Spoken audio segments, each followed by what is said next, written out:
Is this good? The goal for me is to just wake up every day and be able to do music. And so as long as I'm doing that, I feel very happy. How do we fall in love? Harder than a bullet could hit you. I think it's this weird rite of passage that the minute you land in Japan, you have to go to a karaoke bar. So that's what my family did. My dad would get up and sing Frank Sinatra. I just saw this joy in his eyes. And for him, it was just a hobby, just something fun. But I saw something in it that I really wanted a piece of. Oh, well, I mean, I have a karaoke jam. It would be Oh Darling by the Beatles, or Piece of My Heart by Janis Joplin, or Never Be Like You by Flume.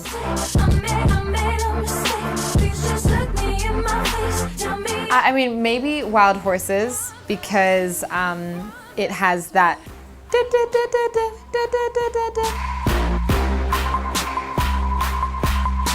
and that's the part that everyone could, you know, freak out about, hopefully, in the karaoke. I don't know, I'm envisioning a very, like, lit karaoke bar. I'm not a huge karaoke person now, actually, interestingly that you say that, because I'm very nervous before I go on stage. And I swear I'm not a pretender. Sometimes it's love who's the biggest lie, so I keep on dancing. Well, I sit in a corner, clutch my knees, rock back and forth, and pray that it goes well. So that feels very healthy for my mentality. I don't know, we do a little huddle, me and the band. We shake hands and like look at each other's eyes, and we don't let go.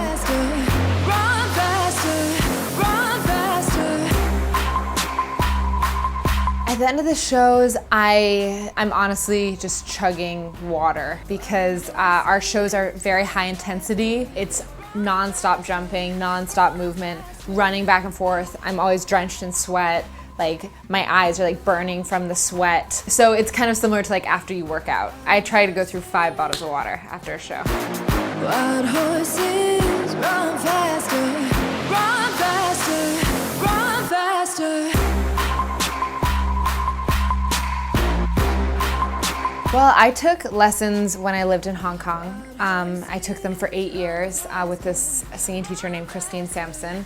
And I would go every single Saturday. I don't know if there's really a technique. I more so just feel the music so deeply, and in turn that makes my body move in certain ways, and it's my way to express myself. But I guess the only training I do is when I'm rehearsing, I run on the spot. I kind of sprint as I'm singing the songs.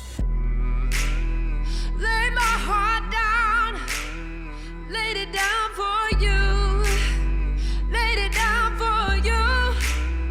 I think we have 2 different sides to us as humans. We have one that is lighter, and that one is a lot more socially acceptable. So that one is smiley and can converse with anyone. And then there's the person that we are when we're alone, and that's who we are when we close the door behind us. And I think that's a lot more honest, but it's generally not as socially acceptable. So that's the place that I always write from. And that's what Dark Side is all about, is kind of like making light of, and kind of in a joking way, talking about this taunting figure that is always on your shoulder, that's always waiting to talk to you. You will never know this touch, will never know this shame, never know the way I want you to. Well, it's where my whole family's from. Yeah, well, I've spent every summer there for as long as I can remember, hanging out in my Auntie Emery's garden. Yeah, I love it there. I wouldn't do it justice, because, you know, like those places that you went as a kid nonstop, you know, you didn't take in the culture, you know, you just were like, pick out sweets and movie theaters and there's a cat. So that was my experience. And whenever I go back, it is in a weird way the exact same.